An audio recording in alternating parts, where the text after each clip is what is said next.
الحمد لله نحمده ونستعينه ونستغفره ونؤمن به ونتوكل عليه ونعوذ بالله من شرور أنفسنا ومن سيئات أعمالنا من يهده الله فلا مضل له ومن يضلله فلا هادي له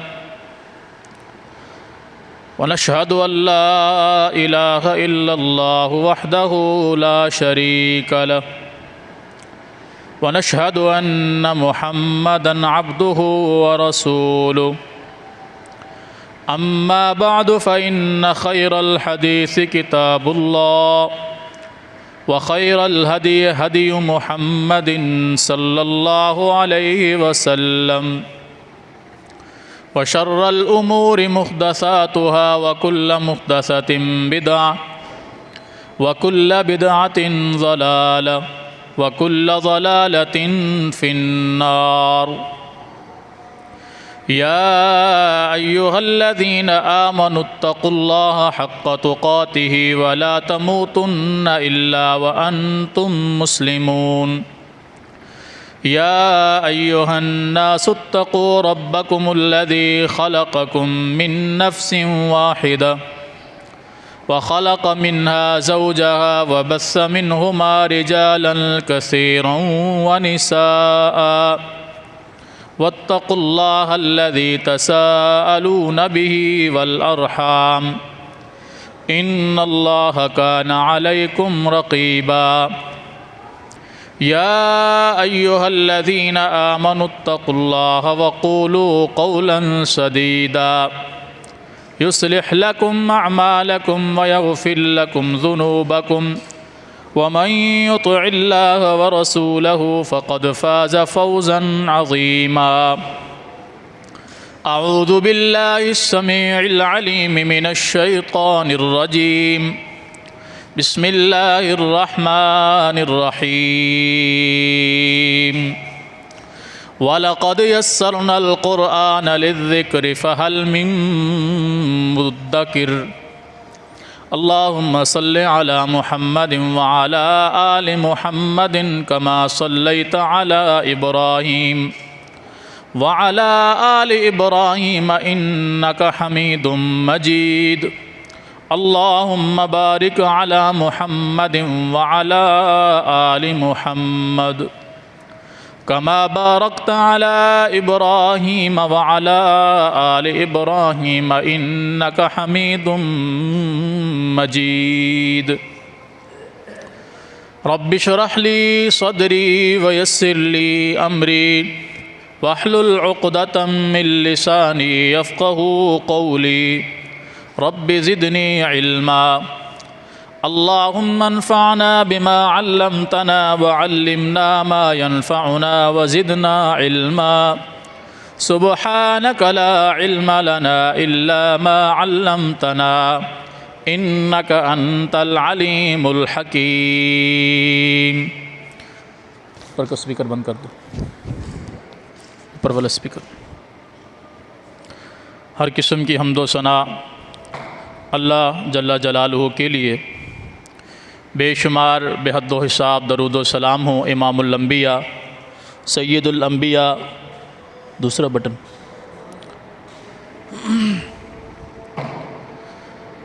خاتم النبیین امام الہدیٰ امام المتقین جناب محمد الرسول اللہ صلی اللہ علیہ وسلم کے لیے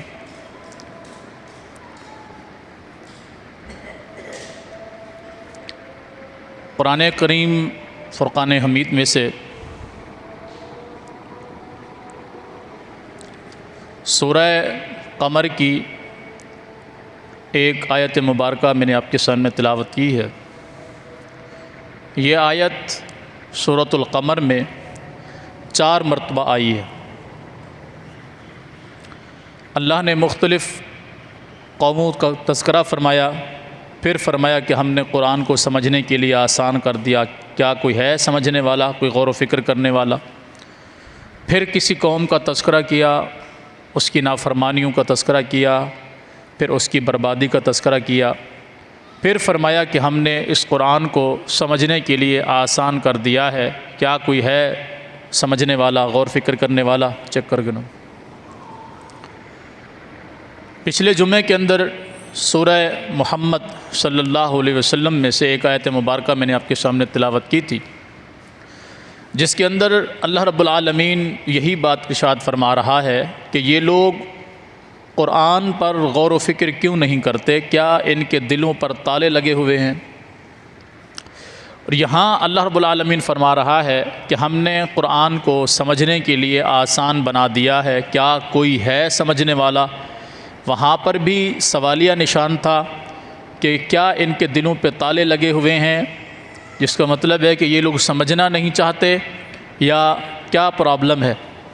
اور یہاں بھی اللہ رب العالمین 4 مرتبہ ایک ہی آیت میں، یعنی ایک ہی آیت کو 4 مرتبہ بیان فرمایا، تو چاروں مرتبہ ایک ہی آیت کے اندر آخر میں سوال پوچھا، فَهَلْ مِن مُدَّكِرٍ، کیا کوئی ہے سمجھنے والا؟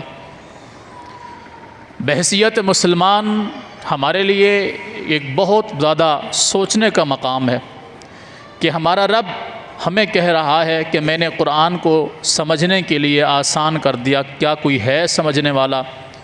تو گویا کہ اللہ کی نظر میں کائنات کے اندر چند ہی لوگوں کے علاوہ باقی کوئی ہے ہی نہیں جو قرآن کو سمجھنے والا ہو، اور یہ ایک المیہ ہے اس امت کا۔ اور یاد رکھیں، جب تک امت نے قرآن کے ساتھ اور محمد الرسول اللہ صلی اللہ علیہ وسلم کے فرمان کے ساتھ یعنی حدیث کے ساتھ اپنا تعلق قائم رکھا، ہمیشہ یہ امت کامیاب و کامران رہی ہے۔ جب سے قرآن اور حدیث سے تعلق ٹوٹا، لوگوں کی باتوں میں آئے، مولویوں کے پیچھے چلے، اماموں کے پیچھے چلے، مفتیوں کے پیچھے چلے، پیروں فقیروں کے پیچھے چلے، اور جو کچھ انہوں نے کہا بس وہی دین ہے۔ جب سے یہ طرز ہم نے اپنایا، دنیا کی ہر زبان ہم نے سیکھی، دنیا کا ہر ہنر ہم نے سیکھا، دنیا کا ہر کام ہم نے سیکھا، نہیں سیکھا تو محمد مصطفیٰ کا فرمان نہیں سیکھا یا رب کا قرآن نہیں سیکھا۔ میں کئی مرتبہ یہ مثال دے چکا ہوں کہ اگر ہم میں سے کسی کے موبائل پر کوئی میسج آ جائے، خاص طور پہ ان دنوں میں جب کوئی نیوز چل رہی ہو کہ جی فلاں حکومت کی طرف سے پیسے ملنے والے ہیں یا فلاں لوگوں کی طرف سے، کمپنی کی طرف سے یہ جو ہے انعام ملنے والا ہے، اور ہر بندے تک وہ بات پہنچا دی جائے، جیسے کہ سوشل میڈیا کا دور ہے کہ ایک بات کو ہزاروں لوگوں تک بیک وقت پہنچا دیا جاتا ہے، ہر بندہ سمجھتا ہے کہ یار ہر بندہ یہ اس کو شیئر کر رہا ہے، کہیں نہ کہیں کچھ نہ کچھ تو حقیقت ہے نا۔ جیسے کہ ابھی پنجاب کی حکومت کا ایک جو ہے وہ ایڈ چل رہا ہے کہ جی فری سولر سسٹم، حالانکہ جھوٹ ہے، کہیں کہیں انہوں نے دیا ہے تو باقی جگہ پر جو ہے وہ اسی لنک کو کاپی پیسٹ کیا جا رہا ہے تاکہ لوگ اس کو زیادہ سے زیادہ جو ہے وہ چیک کریں، اور کئی لوگ اس کی آڑ میں اپنے لنک بھیج رہے ہیں تاکہ وہ ان کے اکاؤنٹس، ان کے نمبر، ان کے واٹس ایپ، دیگر چیزوں کو ہیک کر سکیں۔ لیکن وہ ہر دوسرا بندہ اس کو شیئر کر رہا ہے کہ بھائی جلدی سے رجسٹریشن کرا لو، آپ کو سولر سسٹم ملے گا۔ تو ہر بندہ فوراً اس کو کھولتا ہے، جا کر چیک کرتا ہے، آگے سے وہ ظاہری طور پر ڈیپیاں میپیاں سب کچھ وہی لگا ہوا ہوتا ہے کہ جی حکومت کی طرف سے ہے، در حقیقت اس کا اکاؤنٹ، اس کا نمبر، اس کا سب کچھ ہیک ہو رہا ہوتا ہے۔ مثال دینے کا مقصد یہ ہے کہ اگر اس طرح کا کوئی میسج وائرل ہو چکا ہو اور ہمارے پاس کوئی میسج اس طرح کا ایسی زبان میں آ جائے جس کو ہم نہ سمجھتے ہوں، ہمارے پاس 2 ہی زبانوں میں آئے گا، یا انگلش کے اندر یا اردو کے اندر، کیا خیال؟ جن کو اردو نہیں پڑھنی آتی وہ بھی فوراً موبائل لے کے دوڑیں گے، یار یہ دیکھو کہیں حکومت کی طرف سے مجھے سولر سسٹم تو نہیں مل رہا۔ اور اگر وہ انگلش کے اندر ہوگا تب بھی وہ دوڑے گا کہ یار یہ دیکھو پڑھو کیا لکھا ہوا ہے۔ ایسا ہے کہ نہیں؟ اچھا، اسی طرح اگر ہم میں سے کسی کا رشتہ دار، بہن، بیٹا، بھائی، کوئی بھی رشتہ دار باہر کے ملک میں رہتا ہو، وہ ہمیں کہے کہ جی میں نے آپ کے اکاؤنٹ میں پیسے بھیجے ہیں یا یہ چیز بھیجی ہے، آپ کے پاس میسج آ جائے گا۔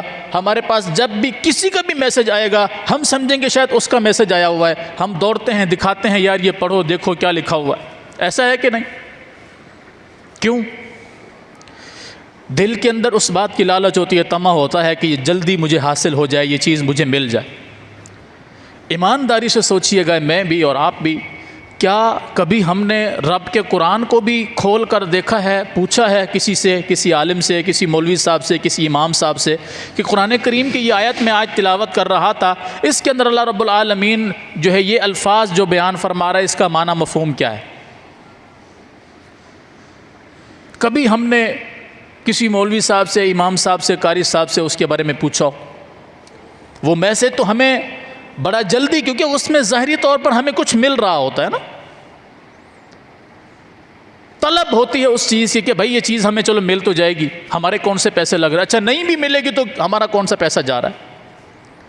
جبکہ بہت دفعہ ممکن ہوتا ہے کہ وہ جھوٹے لنک ہوں اور آپ کا اکاؤنٹ، آپ کا سارا سسٹم ہیک ہو جائے، لیکن قرآن تو سچی کتاب ہے، یہ تو رہنمائی کرتی ہے، یہ تو امت کی اصلاح کرتی ہے، یہ تو لوگوں کی اصلاح کرتی ہے۔ اس کتاب کو سمجھنے کے لیے، پڑھنے کے لیے ہم کتنی تگ و دو کرتے۔ کئی مرتبہ ہم قرآن کریم کی تلاوت کر رہے ہوتے ہیں، اگرچہ وہ الفاظ بعض دفعہ ہمارے دل کو چوٹ مار رہے ہوتے ہیں، کوئی بندہ قرآن کو سمجھ کے نہیں بھی پڑھتا، اگر وہ دل جمی سے قرآن کی تلاوت کر رہا ہو، اللہ کی قسم قرآن کے بعض ایسے الفاظ، کیونکہ ایک عمر گزر گئی ہے انسان کی، علماء کا بیان سنتے سنتے کسی آیت کا ترجمہ سن لیا، کسی کی کوئی آیت سن لی، کوئی بات سن لی، تو کہیں نہ کہیں تو کوئی بات دل میں بیٹھی ہوئی ہے نا، تو سمجھ کے اگر بندہ نہ بھی پڑھا ہوا ہو،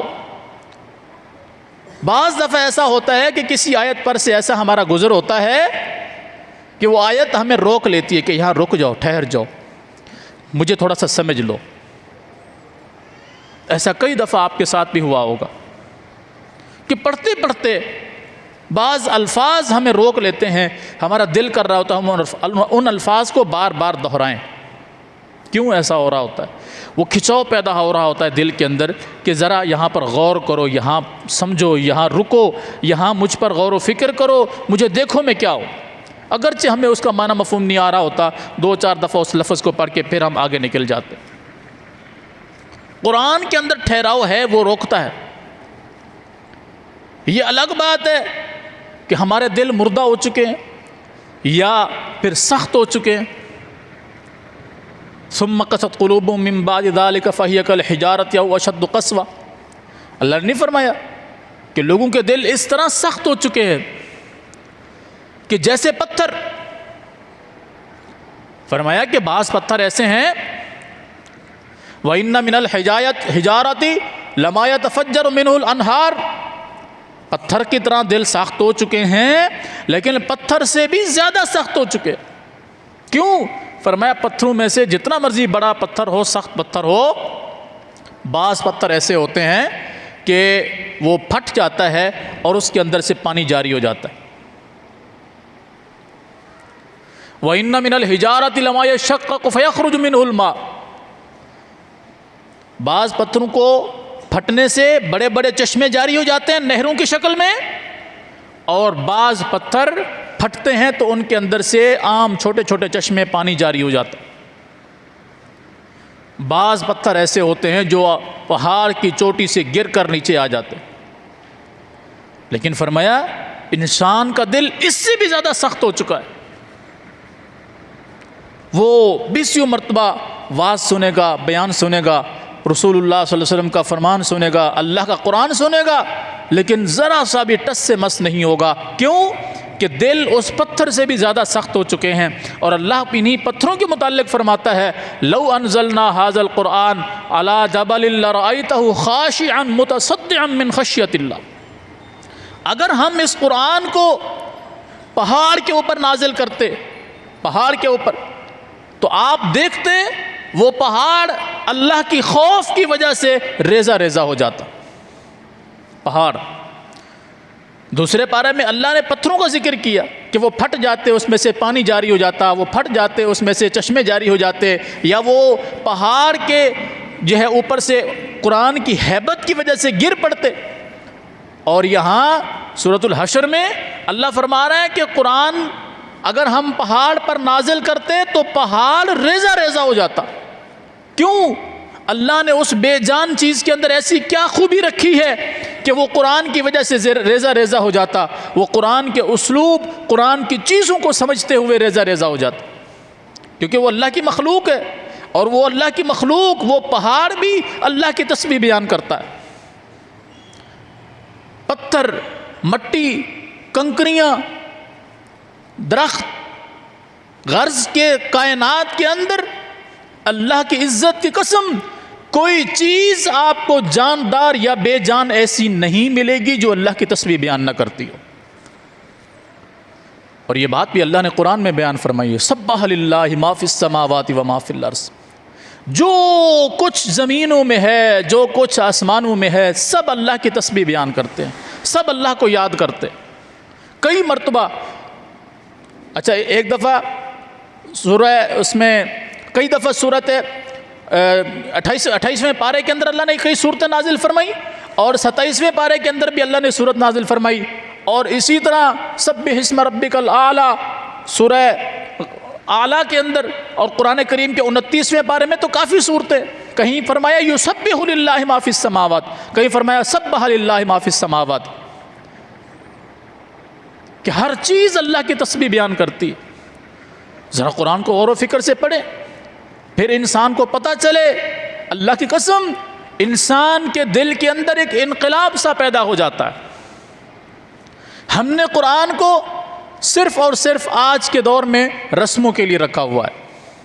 کوئی مر جائے بس پھر سارے اس کے ارد گرد بیٹھے ہوئے ہوں گے، قرآن کی تلاوت کر رہے ہوں گے. کیا ہے؟ میت کو بخشا جا رہا ہے، اگرچہ اس نے اپنی زندگی میں کبھی قرآن کو ہاتھ بھی نہیں لگایا ہوتا. اور میں اکثر کہا کرتا ہوں، بھوک مجھے لگی ہوئی ہو، کھانا آپ کھائیں تو میری بھوک ختم ہو جائے گی؟ بتائیے. پیاس آپ کو لگی ہوئی ہو، پانی میں پی لوں، آپ کی پیاس ختم ہو جائے گی؟ نہیں ہو سکتی. آپ کو پیاس لگی ہے، آپ پانی پئیں گے، پیاس ختم ہوگی. مجھے بھوک لگی ہے، میں کھانا کھاؤں گا تو میری بھوک ختم ہوگی. ایسا کیسے ہو سکتا ہے؟ ساری زندگی میں نے رب کے قرآن کو اٹھایا نہیں، پڑھا نہیں، میرے مرنے کے بعد ساری دنیا میرے لیے قرآن پڑھ رہی ہو. میرے رب کی قسم قرآن کے کسی ایک حرف کا بھی مجھے فائدہ نہیں پہنچنے والا. یہ قرآن مردے بخشوانے کے لیے نہیں آیا ہے، یہ قرآن مردہ دلوں کو زندہ کرنے کے لیے آیا ہے. ہم نے اسے مردہ بخشوانے کی کتاب سمجھ لیا، ہم نے اس کو رسم و رواج کے طور پہ پڑھنا شروع کر دیا. ایمانداری سے بتائیے، یہ بات میں ایسے نہیں کر رہا ہوں. محمد الرسول اللہ صلی اللہ علیہ وسلم کے بیٹے فوت ہوئے، بیٹیاں فوت ہوئیں، بیوی فوت ہوئی، چچا فوت ہوئے. میں نے پچھلے جمعے میں بھی عرض کیا تھا، کیا رسول اللہ صلی اللہ علیہ وسلم نے اپنے کسی بھی عزیز کے فوت ہونے کے بعد قرآن پڑھا اس کے بخشنے کے لیے؟ کوئی ایک حدیث دکھا کر، کوئی لا کر دکھا دے، کوئی ایک حدیث. ذخیرہ یا حدیث میں سے لاکھوں حدیثیں ہیں، ایک ضعیف روایت لا کر دکھا دیجئے کوئی بھی بندہ کہ نبی کریم صلی اللہ علیہ وسلم نے اپنے قریبی رشتہ داروں یا دور کے رشتہ داروں کے فوت ہونے پر قرآن کریم کی تلاوت کر کے انہیں بخشاؤ.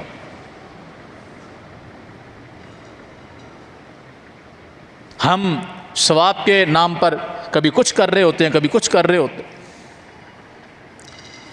اور پچھلے دنوں میں نے سورہ کہف کی چند آیات مبارکہ، آیت نمبر 102 سے 108 تک، یہ وہ اہم آیات تھیں، بڑی زبردست جھنجھوڑنے والی. اس کا ترجمہ میں نے بہت سارے ساتھیوں کو بھیجا تھا. اللہ تعالیٰ اس میں کیا فرماتا ہے؟ افحسب الذین کفروا ان یتخذوا عبادی من دونی اولیاء، کیا یہ لوگ یہ سمجھتے ہیں جنہوں نے میرے علاوہ لوگوں کو اپنا دوست اور جو ہے اپنا خیر خواہ سمجھ لیا ہے، کیا یہ بچ جائیں گے؟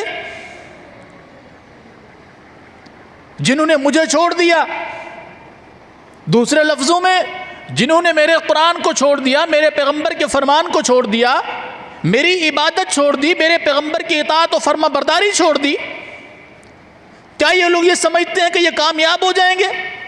پڑھیے گا سورہ کہف کا بالکل آخری رکوع، افحسب الذین کفروا ان یتخذوا عبادی من دونی اولیاء، کیا یہ لوگ جنہوں نے میرے علاوہ میرے بندوں کو اپنا دوست بنا لیا ہے، اپنا راہبر اور رہنما بنا لیا ہے، یہ لوگ یہ سمجھتے ہیں یہ کامیاب ہو جائیں گے؟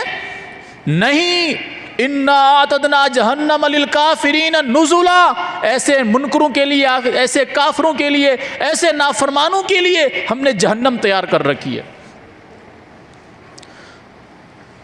قل هل ننبئکم بالاخسرین اعمالا، کیا ہم آپ کو ان کے ان عملوں کے بارے میں نہ بتائیں جو کرنے کے بعد بھی یہ لوگ نقصان اٹھائیں گے؟ کافر تو لوگوں کی خدمت کرتا ہی کرتا ہے، بہت سارے کافر مالدار ایسے نبی صلی اللہ علیہ وسلم کے زمانے سے میں بھی گزرے ہیں، آپ سے پہلے بھی گزرے ہیں، آپ کے بعد میں بھی گزرے۔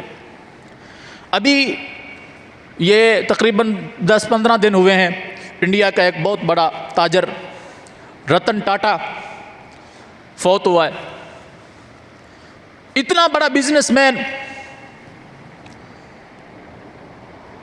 کہ اگر اسے یہ کہا جائے کہ نبی کریم صلی اللہ علیہ وسلم کے زمانے سے پہلے، آپ کی نبوت سے پہلے جو عبداللہ بن جدعان تھا کافروں میں بڑا تاجر، اس کی ٹکر کا تھا رتن ٹاٹا۔ عبداللہ بن جدعان بھی وہ شخص تھا جو مشرک تھا، جس نے توحید کا اقرار نہیں کیا تھا، اتنا بڑا تاجر کہ اپنا مال اللہ کی راہ میں یوں خرچ کرنا کہ کوئی اس کے دروازے سے خالی ہاتھ واپس نہیں لوٹتا تھا۔ ایک دن سید عائشہ صدیقہ طیبہ طاہرہ رضی اللہ تعالی عنہ کے دل میں سوال اٹھا، پوچھنے لگیں اللہ کے رسول صلی اللہ علیہ وسلم، عبداللہ بن جدعان کی بارے میں بھی کوئی خیر ہے؟ بھلا ایسا سوال کسی کے لیے کیوں پیدا ہوتا ہے؟ جب انسان اس کی اچھائیاں دیکھتا ہے، اس کی خیر خواہیاں دیکھتا ہے، اس کی نیکیاں دیکھتا ہے، تو دل میں خیال آتا ہے یار اتنا نیک، اتنا بہترین آدمی، ہر وقت لوگوں کی خدمت کرنے والا، ہر وقت لوگوں کی مدد کرنے والا، بھلا ایسا انسان ضائع کیسے ہو سکتا ہے؟ تو سید عائشہ نے سوال کیا اللہ کے رسول صلی اللہ علیہ وسلم، کیا عبداللہ بن جدعان کے بارے میں بھی کوئی خیر ہے؟ اور یہ عبداللہ بن جدعان کون ہے؟ تقریباً 2 جمعے پہلے میں نے آپ کو ایک واقعہ سنایا تھا، رسول اللہ صلی اللہ علیہ وسلم کی عمر مبارک 15 سال تھی جب مکہ کے کافروں نے مل کے ایک معاہدہ تیار کیا تھا کہ آج کے بعد جو بندہ مکہ کے لوگوں پر ظلم کرے گا ہم سب مل کر اس کے خلاف لڑیں گے، مظلوم کی مدد کریں گے۔ اور یہ کس کے گھر پہ بیٹھ کے فیصلہ ہوا تھا؟ عبداللہ بن جدعان کے گھر پہ بیٹھ کے۔ یہ وہ عبداللہ بن جدعان ہے۔ ہم عبداللہ بن جدعان کے گھر میں بیٹھ کے ہم لوگوں نے یہ فیصلہ کیا، یہ معاہدہ لکھا، حضور فرماتے یہ وہ عبداللہ بن جدعان ہے۔ اس کے بارے میں سید عائشہ بیان فرماتی ہے حضور کیا اس کے لیے کوئی خیر ہے؟ فرمایا عائشہ بالکل خیر نہیں ہے اس کے لیے۔ کیوں؟ اللہ کے رسول صلی اللہ علیہ وسلم فرمایا عائشہ اس نے کبھی اللہ کو اکیلا معبود مانا ہی نہیں ہے، مجھے اللہ کا رسول مانا ہی نہیں ہے۔ جس نے اللہ کی وحدانیت کو نہ مانا ہو، جس نے اللہ کے ساتھ شرک سے اپنے آپ کو نہ بچایا ہو، وہ دنیا جہان کی دولت بھی خرچ کر دے، اللہ کی نظر میں اس کی حقیقت مچھر کے پر کے برابر بھی نہیں۔ اس وقت کا عبداللہ بن جدعان اور آج کا رتن ٹاٹا یہ ابھی 15-20 دن پہلے فوت ہوا ہے۔ انڈیا کے اندر اگر آپ کو کوئی جاننے والا ہو تو پوچھئے گا، کوئی غریب بندہ کسی بھی مذہب سے تعلق رکھتا ہو، مسلمان ہو غیر مسلم ہو، کسی بھی مذہب سے تعلق رکھتا ہو، اگر وہ رتن ٹاٹا کے گھر پہ پہنچ گیا کہ یہ میری یہ مدد کریں، میری یہ ضرورت ہے، تو رتن ٹاٹا نے کبھی اس کو خالی ہاتھ نہیں لوٹایا۔ ساری دولت اس نے غریبوں میں خرچ کر دی، اور اتنا وہ دولت مند رہا، ابھی بھی اس کی نسلیں، میں کہتا ہوں 7 نہیں 14 نسلیں بیٹھ کر کھائیں تب بھی ختم نہیں ہوتی۔ کیا ملا؟ نہ اللہ کے توحید کا اقرار کیا، نہ محمد مصطفیٰ کی رسالت کا اقرار کیا۔ مرنے کے بعد کیا کیا؟ حالانکہ وہ پارسی تھا۔ کون؟ پارسی۔ اور پارسی اپنے مردوں کو جلاتے نہیں ہیں. ایک مینار ہے, بڑی اونچی جگہ بنی ہوئی ہے, وہاں جا کر وہ میت کو چھوڑ دیتے ہیں, چرندے پرندے اس کو نوچ نوچ کر کھا جاتے ہیں. ان کی نظر میں ہوا بھی پاک ہے, مٹی بھی پاک ہے, پانی بھی پاک ہے. میت کو پانی میں بہاؤ گے پانی ناپاک ہو جائے گا, ہوا میں جو ہے نا اگر اس کو جلاؤ گے آگ ناپاک ہو جائے گی, اس کا جو دھواں اٹھے گا اس سے ہوا ناپاک ہو جائے گی. اس لیے پارسی اپنی میت کو ایک جگہ پر چھوڑ دیتے ہیں. آج بھی پارسی اپنی میت کو چھوڑ دیتے ہیں یہاں تک کہ اللہ کی مخلوق اسے کھا جائے. یہ بھی پارسی تھا, لیکن اس کی میت کو چھوڑا نہیں گیا بلکہ آگ کے اندر جلا کر بھسم کر دیا گیا. یہ پہلی مرتبہ پارسیوں کی تاریخ میں کسی میت کو جلایا گیا ہے, حالانکہ پارسی مذہب میں میت کو جلانا بھی جائز نہیں ہے. مجھے بتائیے کیا ہاتھ آیا؟ اور قرآن میں اللہ رب العالمین اس طرح کی بات بیان فرما رہا ہے, قُلْ هَلْ نُنَبِّئُكُمْ بِالْأَخْسَرِينَ أَعْمَالًا, کیا ہم آپ کو ایسے اعمال کی خبر نہ دیں جن کو کرنے کے بعد لوگ بڑے خوش ہوتے ہیں. الَّذِينَ ضَلَّ سَعْيُهُمْ فِي الْحَيَاةِ الدُّنْيَا وَهُمْ يَحْسَبُونَ أَنَّهُمْ يُحْسِنُونَ صُنْعًا. اللہ فرماتا ہے لوگ اپنے گمان کے مطابق وہ جو عمل کرتے ہیں وہ اپنے گمان کے مطابق اس کو اچھا سمجھ کر کرتے ہیں. اٹھائیے رب کا قرآن, اس آیت کا ترجمہ پڑھیے گا. آیت نمبر 105 ہے, سورہ کاف کی آیت نمبر 105. الذین ضل سعیہم فی الحیات الدنیا, یہ وہ لوگ ہیں جن کے اعمال برباد کر دیے گئے, جن کی نیکیاں ختم کر دی گئیں, جن کی کوششیں اور کاوشیں برباد کر دی گئیں. وجہ کیا ہے؟ وَهُمْ يَحْسَبُونَ أَنَّهُمْ يُحْسِنُونَ صُنْعًا, وہ یہ سمجھتے تھے کہ یہ ہمارا عمل بہت خوبصورت عمل ہے, اس سے اچھا عمل ہے ہی کوئی نہیں, اپنے گمان کے مطابق. اللہ خود فرما رہا وَهُمْ يَحْسَبُونَ, وہ خود سوچتے ہیں, وہ گمان کرتے ہیں, وہ اپنے دماغ میں ایک بات کو بٹھا چکے ہیں کہ بھئی یہ جو عمل ہم کر رہے ہیں اس سے بہتر کوئی عمل ہی نہیں ہے. حالانکہ فرمایا وہ برباد ہو گیا عمل ان کا, وہ کوشش برباد ہو گئی, وہ عمل برباد ہو گیا. ایسا برباد عمل کہ قیامت کے دن ہم اس عمل کو تولنے کے لیے ترازو بھی قائم نہیں کریں گے. فَلَا نُقِيمُ لَهُمْ يَوْمَ الْقِيَامَةِ وَزْنًا, ہم ان کے اعمال کو تولنے کے لیے ایک ترازو بھی قائم نہیں کریں گے. حالانکہ انسان جو بھی نیکی کرتا ہے اس کا وہ عمل تولا جاتا ہے, انسان جو گناہ کرتا ہے وہ عمل تولا جاتا ہے. وہ عمل کی شکل میں ہو, یعنی چوری ہے, ڈکیتی ہے, بدکاری ہے, کسی بھی قسم کا کوئی گناہ ہے. اسی طرح عبادت وہ نماز کی شکل میں ہو, روزے کی شکل میں ہو, حج کی شکل میں ہو, زکوٰۃ کی شکل میں ہو, تولا جائے گا. یا وہ عمل کی شکل میں نہیں بلکہ قول کی شکل میں ہو, کلمے کی شکل میں ہو. مثلا انسان کوئی ذکر کرتا ہے, زبان سے ادا ہو رہا ہے نا, لیکن یہ زبان سے ادا ہونے والا ذکر, یہ کلمہ, اس کا بھی وزن ہوگا.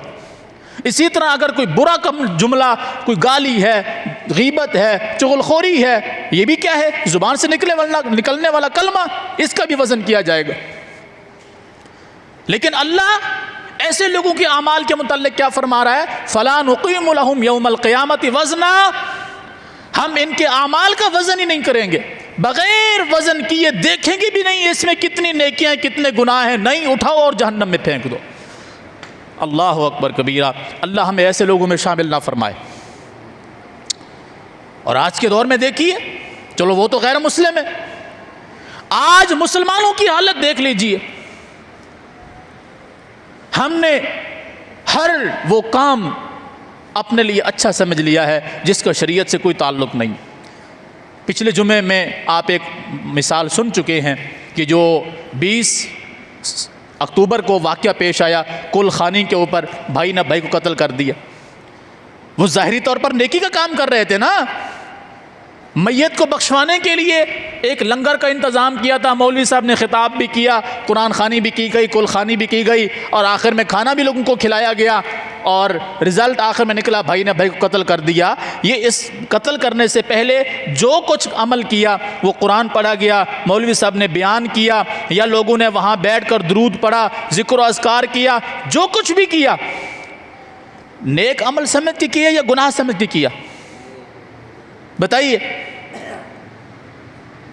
نیک عمل سمجھ کے کیا یا گناہ سمجھ کے کیا؟ نیکی سمجھ کے۔ اور رب کا قرآن کیا کہتا ہے؟ وہ خود سمجھتے ہیں کہ یہ نیکی ہے، وَهُمْ يَحْسَبُونَ، وہ خود گمان کرتے ہیں کہ بھئی یہ نیک عمل ہے، أَنَّهُمْ يُحْسِنُونَ صُنْعًا، کہ وہ بہت اچھا کام کر رہے ہیں۔ محرم آتا ہے، سبیلیں لگ جاتی ہیں، ربیع الاول آتا ہے، تب کچھ نہ کچھ ہو جاتا ہے، اور کئی مہینوں کے اندر کئی دن آتے ہیں، وہ جو ہے وہ رجب آ جاتا ہے، وہ شعبان آ جاتا ہے، وہ کسی نہ کسی مہینے کے اندر کوئی نہ کوئی بیماری ہم نے اسلام کے اندر فٹ کر رکھی ہے۔ کیا سمجھ کر؟ گناہ سمجھ کر یا نیکی سمجھ کر؟ نیکی سمجھ کر۔ اور قرآن کی آیت ہمیں جھنجھوڑ کر کہہ رہی ہے وَهُمْ يَحْسَبُونَ، وہ گمان کرتے ہیں، وہ غور و فکر کرتے ہیں، انہم یحسنون صنعا، جو کچھ وہ کر رہے ہیں بہت بہترین ہے، بہت بہترین۔ یار ہم نے قرآن پڑھا ہے نا، کوئی گانے تو نہیں گائے، بندہ لاجواب ہو جاتا ہے، یار بات تو ٹھیک ہے۔ ہم نے بیٹھ کر 1.25 مرتبہ آیت کریمہ کا ذکر کیا ہے نا، کوئی غلط کام تو نہیں کیا، کسی کی غیبت نہیں کی، کسی کو گالی نہیں دی، 1.25 مرتبہ ہم نے لا الہ الا انت سبحانک انی کنت من الظالمین، اسے کہتے ہیں آیت کریمہ۔ ہم نے 1.25 مرتبہ بیٹھ کر آیت کریمہ پڑھی ہے، کوئی گناہ تو نہیں کیا، ایسا کہتے ہیں کہ نہیں؟ ہم نے نئی دکان کھولی ہے، نیا گھر بنایا ہے، بچوں کو بلا کر وہاں قرآن کی تلاوت کی ہے، کوئی غلط کام تو نہیں کیا۔ مر گیا ہے کوئی بندہ، ہم نے 2-4 دیگیں لگا دیں، اس کے ثواب کے لیے لوگوں کو کھلا پلا دیا، بیان بھی کروا دیا، قرآن بھی پڑھ لیا، وہ 30 کے نام پہ ہو، 7ویں کے نام پہ ہو، 10ویں کے نام پہ ہو، 40ویں کے نام پہ ہو، برسی کے نام پہ ہو، ہم نے کوئی غلط کام تو نہیں کیا۔ اور قرآن کیا کہہ رہا ہے؟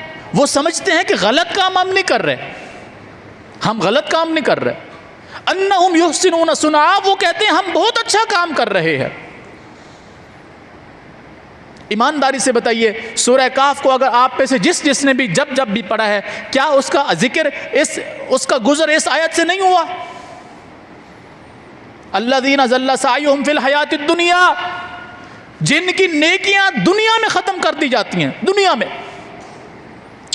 آخرت میں تو کیا فرمایا کہ ہم کوئی میزان لگائیں گے ہی نہیں ان کے نیکیوں کو تولنے کے لیے، اعمال کو تولنے کے لیے۔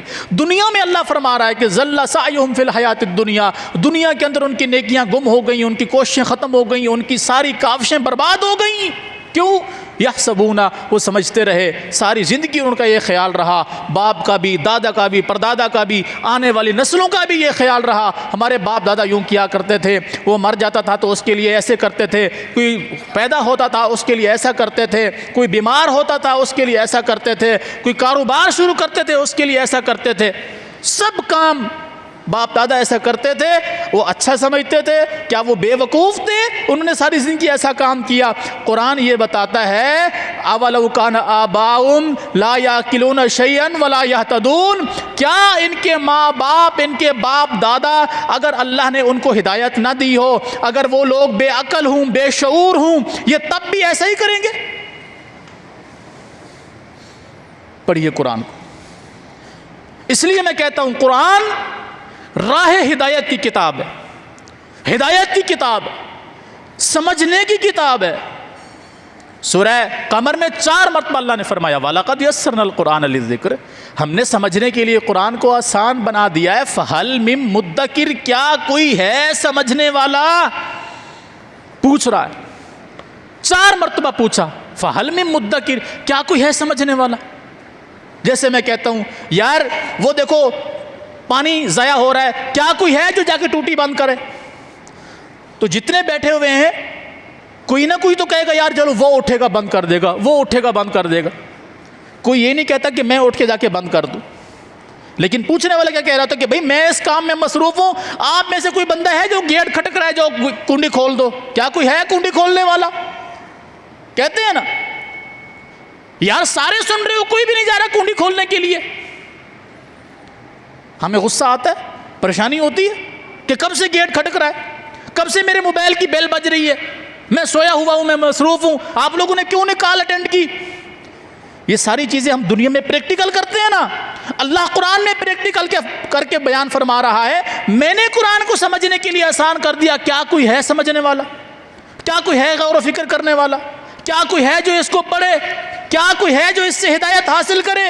کیا کوئی ہے جو اس کو اپنے سینے سے لگائے، اپنی زندگی اس کے مطابق گزارے؟ کیا کوئی ہے جو اس کے احکامات کو ویسے سمجھے جیسے میں نے نازل کیا؟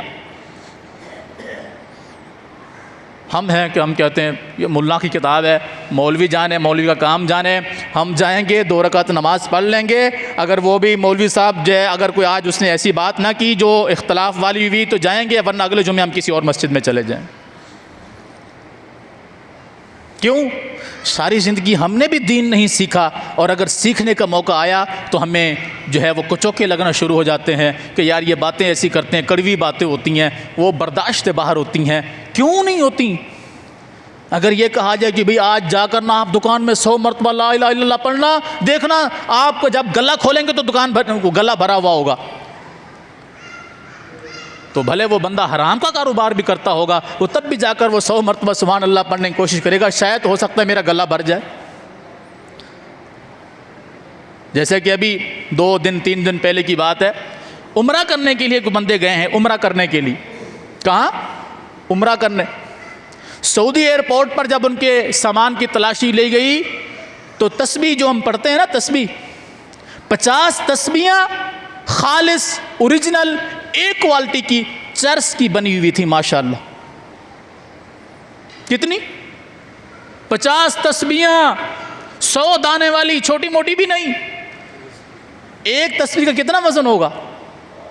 اور یہ کیا کرنے جا رہے تھے؟ عمرہ کرنے کے لیے۔ 2 بندے مجرم ہو سکتے ہیں، یا تو یہ بندہ خود کاروبار کرتا ہے، پکڑا گیا ہے، تو ابھی کچھ دنوں میں اس کا رزلٹ دیکھ لیجئے گا، کیونکہ سعودی عرب میں منشیات کی سزا ایک ہی ہے کہ بس منڈی اتار دو، دوسرا کام ہی نہیں ہے کہ بھائی چھوڑ دو، فلاں کا بیٹا ہے، فلاں کا باپ ہے، فلاں ملک ہے، نہیں نہیں نہیں، کسی بھی ملک کا ہو گردن اتار دو، یہ 2-4 دن میں رزلٹ آپ کے سامنے آ جائے گا۔ اور اگر وہ مہرہ بنا کہ آپ جا رہے ہو، فلاں بندہ آئے گا آپ سے یہ تسبیحاں لے جائے گا تو یہ میری تسبیحاں لے جاؤ، جیسے ہم جاتے ہیں نا عمرہ کرنے کے لیے، کوئی بندہ جاتا ہے یار یہ میرا سامان لے جانا، فلاں بندہ آ کے آپ سے لے لے گا، آپ کو اللہ کا واسطہ دے کر کہتا ہوں ایسی غلطی کبھی نہ کرنا۔ اور اگر وہ خود منشیات کا کاروبار کرتا تھا تو بڑی ہمت کر کے گیا وہ بندہ، 50 تسبیحاں، ادھر سے جا کر وہ بیت اللہ کے چکر لگائے گا، ادھر دنیا کو چکر بیچے گا، تو یہ بھی تو عمل ہی ہے نا کہ بیت اللہ کا طواف کر لوں گا، عمرہ کر لوں گا تو گناہ معاف ہو جائیں گے، اس گناہ کو بخشوانے سے پہلے یہ گناہ کر لوں گا، پھر وہ بخشوا بھی لوں گا، کیونکہ ہم نے سارے طریقے ڈھونڈ لیے دین کے اندر اپنے آپ کو آسان کرنے کے۔ تو اگر اس طرح میٹھا میٹھا دین بیان کرنا ہو نا تو بڑی مجلس خوش ہوتی ہے، اور اگر کہا جائے کہ بھائی یہ کام شریعت میں نہیں ہے، یہ کام اللہ کے قرآن میں نہیں ہے، محمد مصطفیٰ کے فرمان میں نہیں ہے، کہتے ہیں یہ مولوی ہے ہی فتنے باز، یہ کوئی نئے مسئلے ہی نکال کے بیان کرتا ہے۔ تو اللہ کے قرآن کو پڑھیے، اس کو سمجھیے، اللہ کی قسم یہ دلوں کی زنگوں کو اتار دے گا، دلوں کے اندر بہاریں پیدا کر دے گا، زندگی کے اندر بہاریں پیدا کر دے گا اگر ہم نے اس کو سمجھ کر پڑھنا شروع کر دیا۔ اقول قولی ھذا واستغفر اللہ لی ولکم ولسائر المسلمین۔